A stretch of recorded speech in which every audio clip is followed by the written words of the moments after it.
Bonjour à tous, aujourd'hui je vous retrouve pour vous parler du meurtre de Megan Nichols.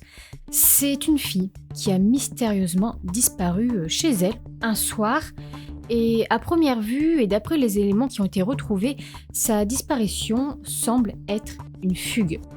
Sauf que les années passent et on découvre alors que ce n'était finalement pas une fugue. Bon, je ne vous en dis pas plus, voyons tout de suite ce qui s'est passé.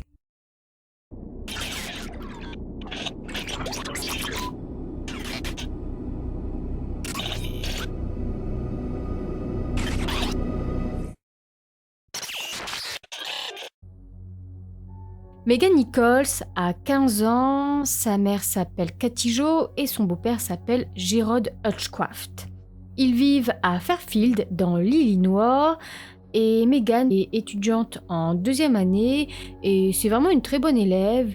C'est une fille vraiment gentille, vraiment attentionnée. Elle va aussi à l'église et elle a un petit ami qui s'appelle Brody Ian Murbarger. Il est plus âgé qu'elle, il a 18 ans. Donc voilà pour sa petite présentation. Megan a été vue pour la dernière fois le 3 juillet 2014. Retraçons cette journée. Alors ce jour-là, elle commence sa journée avec sa mère, elles vont faire les courses, font du shopping, voilà. Mais à un moment, Megan, elle se sent soudainement mal, alors elle demande à sa mère de la ramener à la maison pour aller se coucher, pour se reposer. Donc sa mère, ok, la dépose, puis elle repart pour terminer ses courses. Elle repart environ 1 heure. Ensuite elle rentre et pour le moment elle remarque rien d'inhabituel. Nous voilà maintenant quelques heures plus tard, il est environ 23h15, donc très tard le soir, et c'est à ce moment-là que Katie Jo remarque la disparition de sa fille. En fait, elle est entrée dans sa chambre pour l'embrasser et pour lui dire bonne nuit, et donc c'est là qu'elle s'est aperçue que Megan n'est pas là.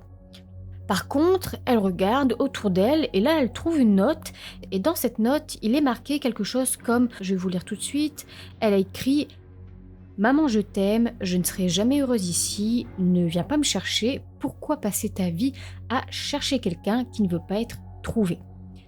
Donc ça, c'est ce qui est écrit dans la note. Aussitôt, Katie se rend à la police et signale la disparition de sa fille. On est d'accord, pour l'instant, tout ressemble à une fugue. Mais Megan est mineure, alors elle est rapidement considérée comme une personne disparue. Tout le monde se met alors à sa recherche, que ce soit sa famille, ses amis, ses camarades de classe, tout le monde. Ensuite, sa mère, à un moment, décide de regarder les compte bancaire et c'est là qu'elle découvre qu'une somme d'argent a été retirée le jour même de la disparition de sa fille. Donc elle donne cette information à la police et la police décide de visionner les caméras de surveillance de la banque locale, la banque de la ville. Et sur ces images, il voit en effet Megan retirer de l'argent juste quelques heures avant sa disparition, vers 14h environ. À ce moment-là, elle était partie faire une balade en vélo, mais bon, visiblement, elle a fait un détour par la banque. Et Katie Jo a regardé attentivement les images, elle a vu, en plus de sa fille, autre chose. Selon elle, en arrière-plan, elle a vu Brody, donc le petit ami de sa fille. Elle dit également le voir à la toute fin de la vidéo, en train de partir, en train de s'éloigner dans sa voiture. Par contre, étrangement, d'après ce que j'ai lu, la police n'a pas vu de voiture sur cette vidéo. Elle, non, la police n'a pas vu Brody, n'a pas vu de voiture, rien. C'est bizarre. En tout cas, à première vue, on pourrait donc penser qu'il s'agit d'une fugue. Elle a quand même laissé un mot plutôt explicite, et là, on la voit retirer de l'argent. Par contre, d'autres éléments viennent très rapidement contredire cette hypothèse. Alors tout d'abord, dans la chambre de Megan, sous la couverture de son lit pour être exact, son téléphone a été retrouvé. Pourquoi serait-elle enfuie comme ça sans téléphone ?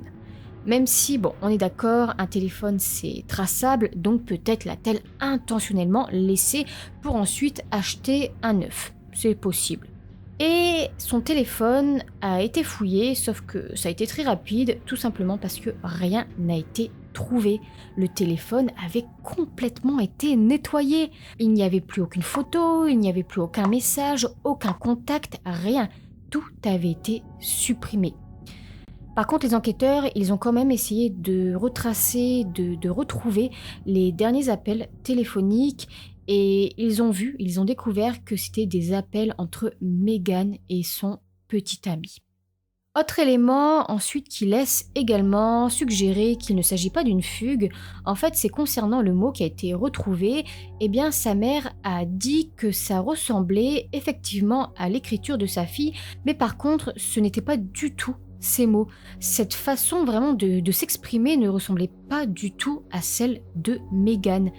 Donc si vraiment c'était Meghan qui avait écrit cette lettre, alors il est vraiment probable qu'elle est écrite alors sous la contrainte. Donc à ce moment-là, sa famille, ses amis étaient tous d'accord pour vraiment ne pas croire à la thèse de la fugue. Et Kathy Jo a alors commencé à vraiment entreprendre vraiment tout ce qu'elle peut pour retrouver sa fille. Ce n'était pas une fugue, où elle était. Donc là, elle a commencé à contacter les médias, elle a aussi fait appel à des personnalités publiques pour vraiment obtenir de l'aide. Elle a partagé des photos de sa fille partout sur les réseaux sociaux. Il y a vraiment eu de nombreuses recherches qui ont été effectuées pour la retrouver. Des affiches ont été collées, des goodies ont aussi été fabriqués et distribués dans le but de collecter des fonds. Donc il y a eu vraiment pas mal d'efforts pour la retrouver. Brody, pour vous parler maintenant un peu de lui, son petit ami donc, a été interrogé forcément. Sauf qu'il n'a pas été suspecté. En tout cas, tout de suite, il n'a pas été suspecté. Tout simplement car il n'y avait aucune preuve contre lui. Et aussi, à ce moment-là, pour la police, eh bien, la disparition de Meghan ressemblait vraiment à une fugue. Et aussi, la police, comme je vous l'ai dit, n'a pas vu sur la vidéo de la banque Brody, contrairement à Kathy Jo. Donc vraiment, à ce moment-là, il n'a pas du tout été considéré comme suspect. Par contre, une autre personne a été suspectée et c'est vraiment quelqu'un plutôt d'assez inattendu. Il s'agit du père de Meghan qui s'appelle Jackson Nichols.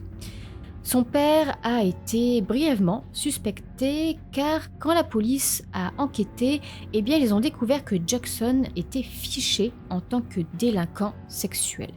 En fait, pour vous mettre un peu dans le contexte, en 1997, alors qu'il avait 18 ans, il est sorti avec une fille plus jeune que lui, avec une fille de 14 ans. Et lorsque la mère de cette fille l'a découvert, eh bien elle a appelé la police, à la suite de quoi eh bien il s'est fait inculper. Donc depuis, il est fiché en tant que délinquant sexuel.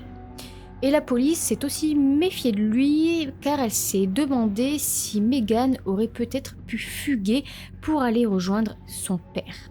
Sauf que finalement, Jackson a été complètement innocenté car quand Meghan a disparu, eh bien il a été prouvé que lui il était dans l'Oklahoma. Et aussi, dans ce type d'affaires, il est quand même très difficile d'inculper une personne sans corps. Rappelons qu'à ce moment-là, Meghan était vraiment considérée comme une personne disparue. C'est une fugue. Nous voilà maintenant, 3 ans plus tard, toujours sans nouvelles de Meghan. 3 ans, c'est énorme.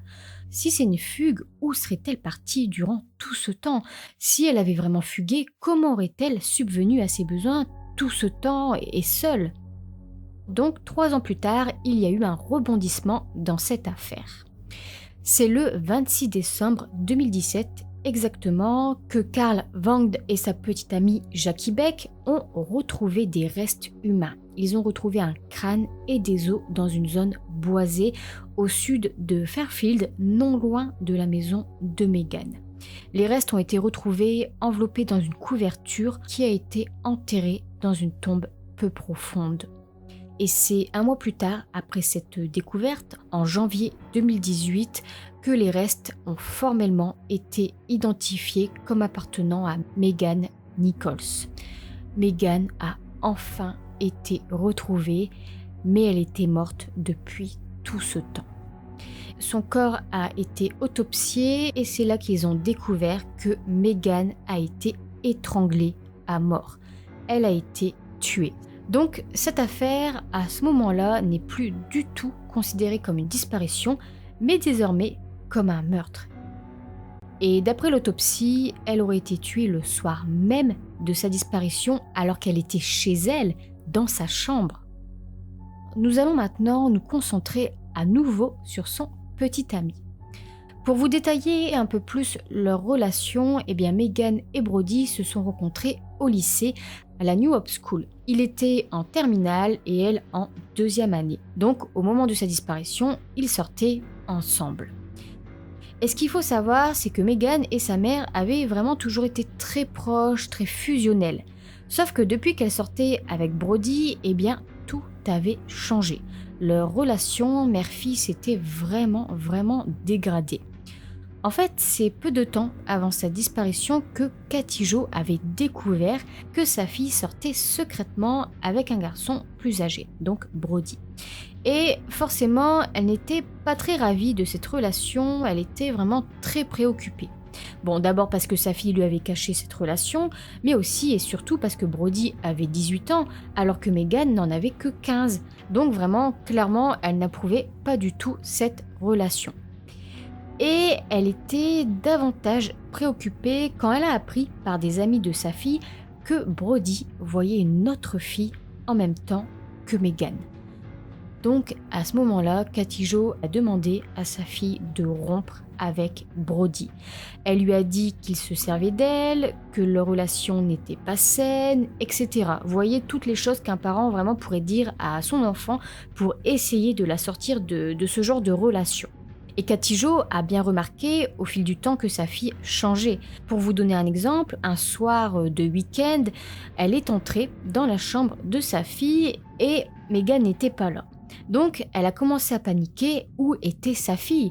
Donc là elle a appelé la police et au même moment où elle est au téléphone avec la police, c'est là qu'elle a vu que Megan rentrait à la maison.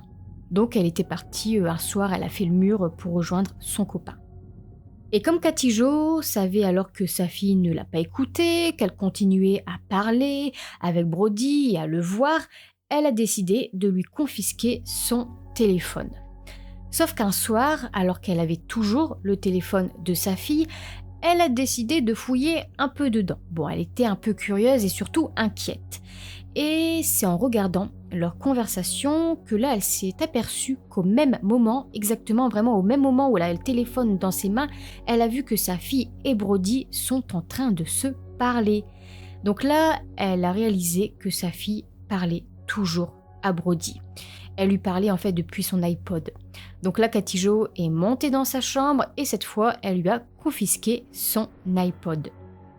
Et quand elle a lu les messages échangés entre eux, elle a lu des choses plutôt, disons, déchirantes pour une mère. En fait, sa fille a écrit qu'elle ne la supportait plus et qu'elle voulait partir de cette maison. Et Brody aurait répondu qu'il pouvait venir la chercher tout de suite. Au final, Katie Jo a fini par appeler Brody elle-même. Vraiment, là, elle en avait marre. Alors, elle l'a appelé et elle lui a dit d'arrêter de parler à sa fille, que vraiment c'était terminé, que tout ça s'arrête. Et elle pensait vraiment que ça allait s'arrêter là. Donc, elle a fini par rendre le téléphone à sa fille, pensant que les choses se calmaient. Sauf que Megan, a continué à lui parler. Sauf que là, elle a tout prévu. En fait, elle a continué à lui parler sous un faux contact, sous un faux nom. Au lieu de mettre Brody, elle avait mis un prénom féminin, afin que sa mère ne se méfie pas. Et ça, ce sont les derniers éléments, ce sont les derniers faits juste avant sa disparition. Donc avec ces éléments, on pourrait penser, nous, à nouveau à une fugue, puisque Megan avait clairement dit qu'elle voulait partir de chez elle. Et aussi, le soir de sa disparition, elle avait appelé Brody plusieurs fois. Il y a aussi ce mot, et le fait qu'elle avait visiblement vidé son téléphone avant de partir. Et les enquêteurs aussi, je ne vous l'ai pas encore dit, mais ont retrouvé des messages entre Brody et Megan, et ces messages disaient qu'ils avaient l'intention de s'enfuir tous les deux. Ils en avaient parlé 5 mois avant sa disparition. Donc vraiment, avec tous ces éléments, on pourrait penser que c'est bien une fugue.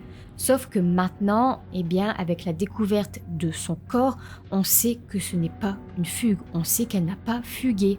Et puis de toute façon, pourquoi fuguer ? Pourquoi partir sans Brody qui lui, finalement, avait toujours été là. Donc Brody est devenu le principal suspect du meurtre de Megan. Les enquêteurs l'ont alors interrogé plusieurs fois et à chaque fois, il a changé de version. Et chaque histoire, chaque version se contredisait entre elles. Donc c'est vraiment étrange. Et lors d'un de ces entretiens, lors d'un interrogatoire, il a avoué que le jour de la disparition de Megan, écoutez bien, il s'était rendu chez elle vers 21h30. Il a raconté à la police s'être rendu chez elle parce qu'il pensait qu'elle s'était enfuie. Et donc lui, il voulait venir pour vérifier par lui-même ce qu'il en était. Sauf que en disant ça, il venait de, s'auto-accuser. Il venait d'avouer qu'il était présent au domicile de Megan au moment du meurtre. Les enquêteurs ont alors demandé un mandat de perquisition pour fouiller son domicile. Ils ont aussi fouillé son véhicule et c'est dans sa voiture qu'ils ont fait une découverte vraiment plutôt intéressante. Dans sa voiture, ils ont retrouvé du sang dans le coffre exactement et il s'agit bien du sang appartenant à Megan. Donc à ce moment-là, Brody est arrêté. Il est arrêté en octobre 2020 pour le meurtre de Megan. Donc il l'aurait étranglée chez elle, ensuite il aurait transporté son corps dans le coffre de sa voiture et ensuite il l'aurait enterré un peu plus loin. Alors de son côté, l'accusation contre Brody a évoqué vraiment plusieurs éléments contre lui. Ils ont évoqué le fait qu'il était bien chez Megan au moment du meurtre. Ils ont évoqué aussi le fait qu'ils ont retrouvé du sang de Megan dans sa voiture.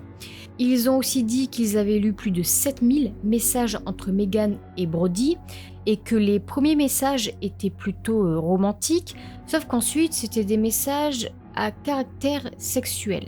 Ils ont aussi dit qu'il y avait plusieurs messages quant au fait qu'ils prévoyaient de s'enfuir ensemble à la mi-2014. Et enfin, vers février 2014, c'est devenu un peu plus tumultueux entre eux. Par exemple, dans l'un des messages, Brody aurait qualifié Megan d'ennuyeuse. L'accusation a aussi parlé de ses différentes déclarations. Il changeait aussi ses versions en fonction des personnes à qui il parlait. Et aussi, à chaque fois que la police apportait une nouvelle preuve, apportait une nouvelle information, à nouveau, son explication changeait. Brody a lui plaidé non coupable du meurtre. Il a assuré n'avoir rien fait. Et il a tenté de donner une explication pour chaque preuve contre lui. Par exemple, pour le sang qui a été retrouvé dans sa voiture, il a déclaré que c'était du sang à la suite d'une relation sexuelle. Ensuite, il a raconté qu'il aurait pris une chemise pour nettoyer le sang et ensuite il aurait mis cette chemise dans le coffre. Et ensuite, dans sa voiture, il y aurait eu apparemment une fuite, de l'eau fuyait apparemment souvent du coffre et la fuite d'eau aurait fait alors propager, aurait fait couler le sang. Donc ça, c'est son explication du pourquoi du comment le sang de Megan serait arrivé jusqu'au coffre. Bon, on est d'accord, c'est assez farfelu comme explication, c'est pas très clair. Et concernant cette chemise, elle n'a jamais été testée, tout simplement car elle n'a jamais été retrouvée. Apparemment, il l'aurait jetée dans un fossé. C'est assez étrange. Pour vous parler maintenant de la défense, la défense a déclaré que le dossier de l'accusation n'était vraiment basé que sur des spéculations et qu'il n'y avait finalement aucun motif de meurtre. Il n'y a aucune raison pour laquelle il aurait tué sa petite amie. Ensuite, concernant ces différentes déclarations, selon eux, ça serait simplement dû à la pression, parce qu'il était aussi apparemment troublé lors des interrogatoires et parce qu'il était maladroit. Brody Murbarger a été reconnu coupable de meurtre au premier degré en octobre 2022 et il a été condamné 3 mois plus tard, en janvier 2023, à 50 ans de prison. Ensuite, il a fait la demande d'un nouveau procès, mais sa demande a été refusée. Donc, c'est comme ça que se finit cette affaire. Cette histoire a quand même pris plusieurs années avant d'aboutir. Brody n'a été condamné seulement que le mois dernier, en janvier 2023. En même temps, pendant 3 ans, sans corps, eh bien c'était considéré comme une disparition et non comme un meurtre. Donc c'est ça qui a fait aussi stagner l'affaire, stagner l'enquête. Et à ce jour, il semble donc n'y avoir aucun motif de meurtre. Il y en a un, mais on ne le connaît pas. Brody, lui, ne dit rien, il n'avoue rien. C'est vrai, pourquoi l'aurait-il tué ? Il est possible que concernant son message où il a trouvé ennuyeuse, eh bien il en parlait sur le plan sexuel. Donc on peut supposer que le soir de sa disparition, il a peut-être voulu avoir une relation avec elle, ce qu'elle a refusé, et donc à la suite de quoi ça a mal tourné, et donc il a fini par l'étrangler. Bon, ce n'est qu'une hypothèse. Il est aussi possible que le jour de sa disparition, Megan envisageait réellement de s'enfuir avec lui. Après tout, elle avait retiré de l'argent, ils avaient aussi prévu quelques mois plus tôt de s'enfuir ensemble, sauf qu'une fois dans sa chambre, eh bien ça a mal tourné. Mais pourquoi ? C'est vraiment la partie, c'est vraiment l'explication qui manque dans cette affaire. On se demande aussi si elle a vraiment vidé son téléphone elle-même, est-ce qu'elle a réellement aussi écrit ce mot d'adieu ? Pourquoi l'aurait-il tué par pulsion ? Pourquoi ? Donc, dans cette affaire, il y a encore plusieurs questions qui restent sans réponse. Mais Brody, lui, continue de tout nier, donc on n'en saura pas plus pour le moment. Dites-moi vous ce que vous en pensez, j'aimerais vraiment avoir votre avis sur ça. Donc voilà pour cette affaire, j'en profite aussi pour remercier les personnes qui me suivent, qui me soutiennent, ça me fait vraiment chaud au cœur. Prenez bien soin de vous et à la fois prochaine pour une nouvelle vidéo.